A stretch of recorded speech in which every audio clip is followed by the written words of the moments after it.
Archivos de sonido. Lo primero que debemos comprender antes de hablar de lo que es los archivos de sonido es lo que es el sonido en sí. El sonido en sí es el golpe que ejercen algunas moléculas que puede ser aire, como cuando hablamos que nuestras cuerdas vocales golpean el aire contenido en nuestra garganta para generar vibraciones que se van transmitiendo a través de la atmósfera, del aire que está contenido en nuestra atmósfera y que llega a golpear el tímpano de nuestros oídos para generar movimientos en la membrana del tímpano y que golpean huesecillos internos que generan impulsos que se transforman en impulsos eléctricos y que se transmiten hacia el cerebro y son interpretados como sonidos. Eso es el sonido. El sonido son esas vibraciones que puede provocar una cuerda, que puede provocar un metal cuando le golpeamos y empieza a vibrar y entonces hace sonidos, una membrana en un tambor, una membrana de cuero en un tambor que tú la golpeas y que hace vibraciones y esos golpeteos son los que oímos en nuestros oídos.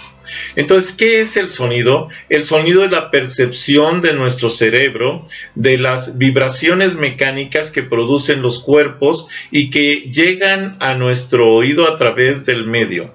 Esto es, por ejemplo, un instrumento musical de este tipo que por vibración de la salida del aire genera golpes en el mismo, generando ondas que se van transmitiendo y que llegan a golpear el tímpano de nuestros oídos y que al mover los huesecillos del tímpano generan vibraciones que se transforman en golpes eléctricos que viajan a través de los nervios y son interpretados al final de cuentas por nuestro cerebro, es lo que nosotros percibimos como sonido.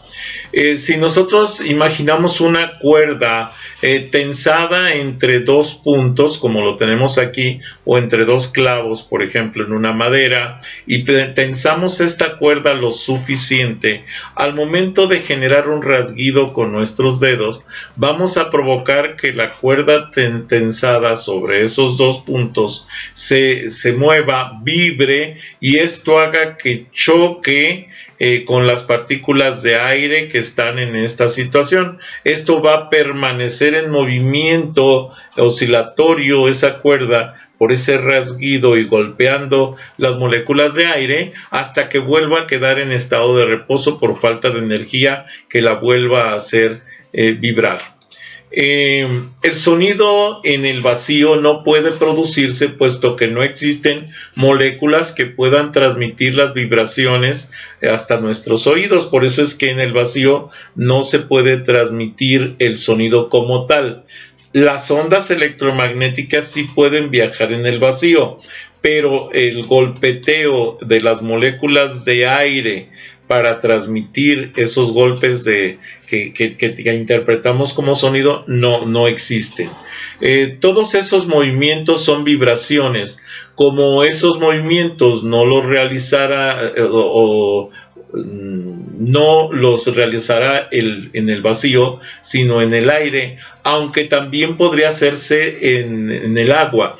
El sonido sí se puede transmitir en el agua por el golpe de las moléculas del agua con la vibración de una superficie que se encuentra vibrando bajo el agua, por ejemplo, sobre el agua, pero que alcanza a hacer vibrar las moléculas del agua. Esto se produciría en el desplazamiento de moléculas empujando unas a otras en forma de ondas. Esas ondas sonoras se desplazarían hasta llegar a nuestro oído y de ahí pasarían a nuestro cerebro, que se encargará de reconocer e interpretar la vibración y percibir ese sonido. Si nosotros vemos que o dibujamos un eje vertical en donde dibujemos una onda como esta que está aquí, pues podríamos estar pensando en que esta es una representación gráfica del sonido. Precisamente estas ondas que van a tener la zona media, que van a tener lo que son las crestas en el lado positivo, y lo que son las crestas, los valles, perdón, en el lado negativo. El eje vertical representará la amplitud, o sea, la amplitud va desde la cresta hasta el valle. Esto que alcanzamos a abrir la onda es lo que se conoce como amplitud de la onda, que estará en relación con la intensidad o fuerza con la que se produce la vibración. Y el eje horizontal, o sea, lo que tarda en hacerse la onda horizontalmente, es el tiempo, y a esto el número de ondas por unidad de tiempo se le conoce como frecuencia. Esto es lo que genera precisamente la vibración y el sonido en un momento dado. Si nosotros observamos aquí, ¿qué son los sonidos agudos y los sonidos graves? Los sonidos agudos tienen una alta frecuencia, como lo vemos aquí. Son muchas ondas por unidad de tiempo. Los sonidos graves son pocas ondas por unidad de tiempo. La amplitud no tiene que ver nada ni con el agudo ni con el grave, sino con la potencia del sonido. Un sonido fuerte es una amplitud grande, un sonido débil es una amplitud pequeña, pero lo que corresponde a lo agudo y lo grave tiene que ver con la frecuencia. Mientras más ondas por unidad de tiempo haya, el sonido va a ser más agudo. Mientras menos ondas por unidad de tiempo, el sonido va a ser más grave. Así tenemos entonces también los sonidos fuertes, que tienen una amplitud grande, y los sonidos suaves, que tienen una amplitud pequeña. Entonces lo fuerte y lo suave del sonido tiene que ver con la amplitud. Lo agudo y lo grave tienen que ver con la frecuencia. Las frecuencias permiten alcanzar la fidelidad del sonido, pero frecuencia de muestreo. Mientras más muestras tome para verificar cuáles son los niveles que tenemos en estas ondas, mientras más muestras haya, mayor fidelidad será o tendrá el sonido digital. Las frecuencias de muestreo de sonido las podemos ver en esta tabla. Así, la velocidad de muestreo tenemos 11.025 Hz, 22.050 Hz, 32.000 Hz, 4.100 Hz, 48.000 Hz, 96.000 Hz. Y esto tiene que ver precisamente con la calidad del sonido en cuanto a la frecuencia. Las frecuencias van a ir desde en calidades, por ejemplo, para el radio AM. El radio AM va a estar variando desde menos 5.512 negativo hasta 5.512 positivo, pasando por el 0. Por eso es la mitad de lo que es la velocidad del muestreo total.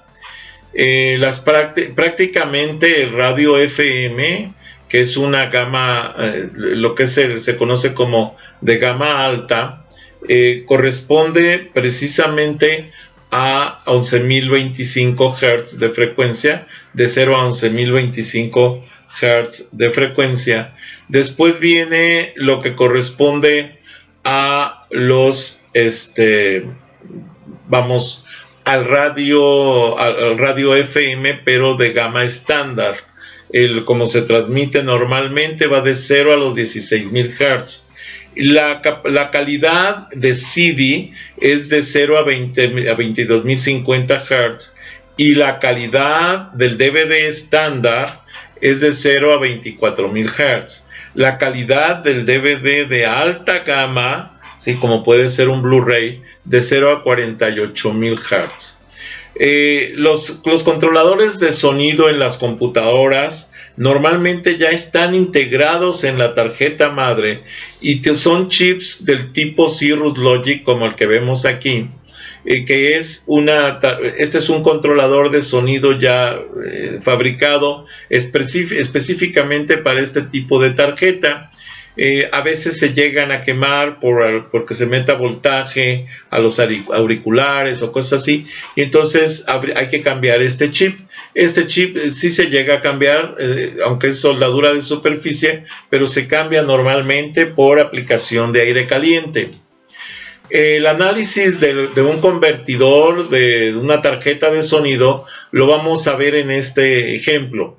Aquí tenemos, por ejemplo, el Cirrus Logic, el convertidor que vimos anteriormente, la fotografía que vimos anteriormente, que es una tarjeta de sonido que tiene la capacidad de manejar resoluciones de 16 a 24 bits. Tiene una frecuencia de muestreo que puede ir desde los 44.100, 48.000, 96.000 y 192.000 Hz. Esto es 192 kHz. Y puede alimentar hasta 4 canales para distribución de sonido o de, ¿cómo se llaman? De niveles en el sonido. Entonces, lo que tenemos que cuidar son qué tipo de chips es el que está controlando el sonido de las tarjetas. La memoria necesaria para la generación del sonido pues va a variar dependiendo de las calidades, porque no es lo mismo muestrear 44.100 que 48.000 o que 96.000 Hz. Cada uno de estos ciclos corresponde a una muestra que toma el sistema para formar la curva del sonido. Entonces, obviamente, mientras más curvas vas a necesitar mayor cantidad de memoria. Así vamos a encontrar, por ejemplo, que tenemos un byte, son 8 bits de 0 a 256, y puede tomar muestras de altura de la onda de sonido que van a ir desde menos 128 hasta 127. Es el muestreo de sonido con signo, obviamente. Si fuera sin signo sería de 0 a 256. Ahora, casi todos se trabajan con signo como están acá, pero aquí están las equivalencias. Si fueran 2 bytes para el muestreo serían 16 bits, que es el estándar común, y son de 0 a 65.536, y va a tener variaciones en la onda, en el dibujo de la onda, que va a ir desde los menos 32.768 hasta el 32.767. Cuando hablamos ya de 3 bytes, entonces estamos hablando de 24 bits, y estos son de 0 a 16.777.216, y va a variar con signo desde menos 8.388.608 hasta 8.388.607. Entonces desde menos 8.388.608 hasta más 8.388.607. Si nosotros hablamos ahora de 4 bytes, 32 bits, que es la gama más alta de sonido que existe, y que la verdad es que la mayoría de los equipos de sonido no alcanzan esa gama. Es de 0 a 4.294.967.296 sin signo, y con signo va desde los menos 2.147.483.648 hasta el más 2.147.483.647. Si nosotros hablamos de frecuencias que permiten alcanzar la fidelidad del sonido, es la cantidad primero de la amplitud que podemos tomar, y después del número de muestras por unidad de tiempo, para poder lograr una digitalización del sonido que sea fiel. Ahora, las señales analógicas son señales continuas, ¿sí? Normalmente, como se muestran en la figura. Por ejemplo, aquí tenemos amplitudes que van a ir desde un punto hasta de lo que es una cresta a un valle, y esto va a ir conformando las imágenes. Aquí tenemos otra forma de representar la amplitud, ¿sí? Desfasada por unidad de onda, por la mitad de la onda. Acá es la onda completa, y bueno, aquí ya tenemos una parte en la parte negativa, vamos a decir, una parte del ciclo y la otra en las partes positivas. Estas amplitudes son las relaciones entre las distancias que hay entre las fases, la fase positiva y la fase negativa. Normalmente estamos hablando de que son equidistantes la fase positiva y la fase negativa. Tenemos también un cambio de amplitud cuando, teniendo una amplitud con una cierta altura de crestas y de valles, resulta que después cambia. Entonces aquí lo que estaba pasando es que un sonido con una potencia A pasa a un sonido con una potencia B. La potencia B es mayor, o sea, es un sonido más fuerte el de la zona B que el de la zona A. Si nosotros nos vamos a lo que es el cambio de frecuencias, entonces tenemos un sonido grave en la primera zona y un sonido agudo en la segunda zona.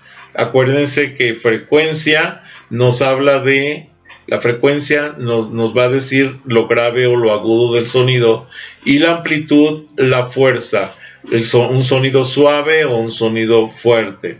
Esa es la amplitud. Por otro lado, también existe la digitalización por fases, que son los cambios de fases.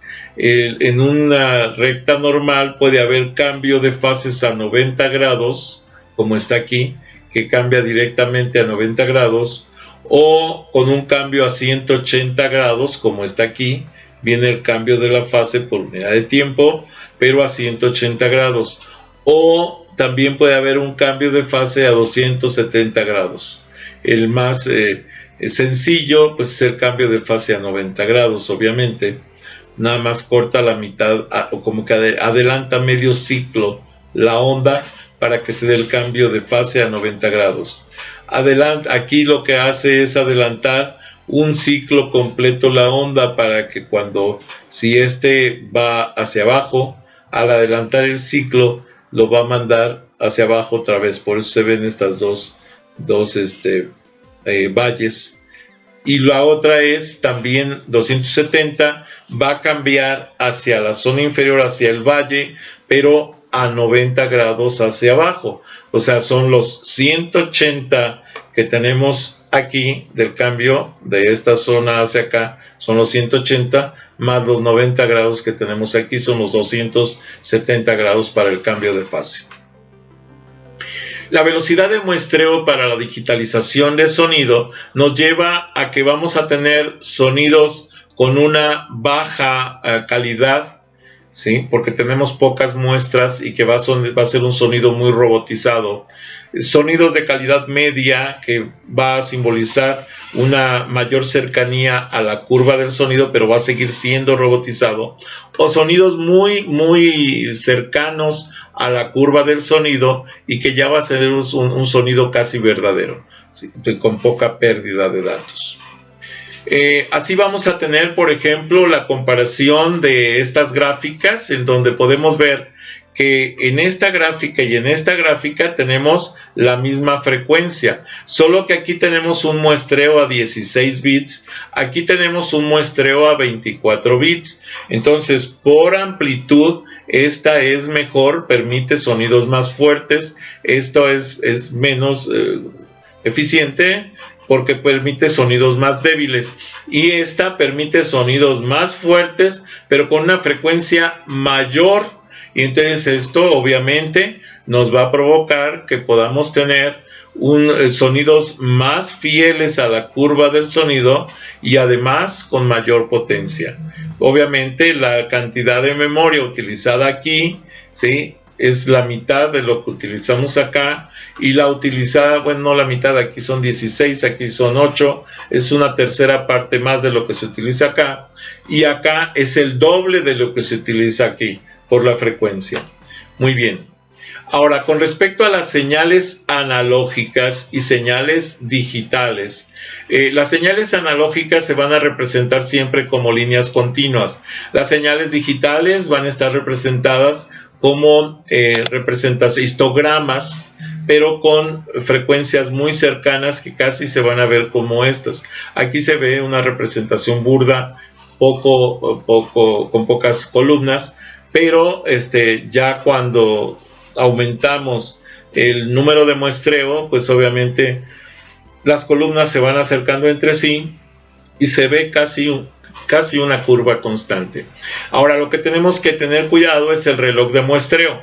El reloj de muestreo son los tiempos en los que se van a tomar las muestras, que son los que van a dar precisamente el ancho de estas columnas y la longitud de las columnas o la altura de las columnas la va a dar el número o los bits que representa cada una de ellas. Dependiendo del número de bits que podamos tener, van a estar representados por una altura específica que será la amplitud.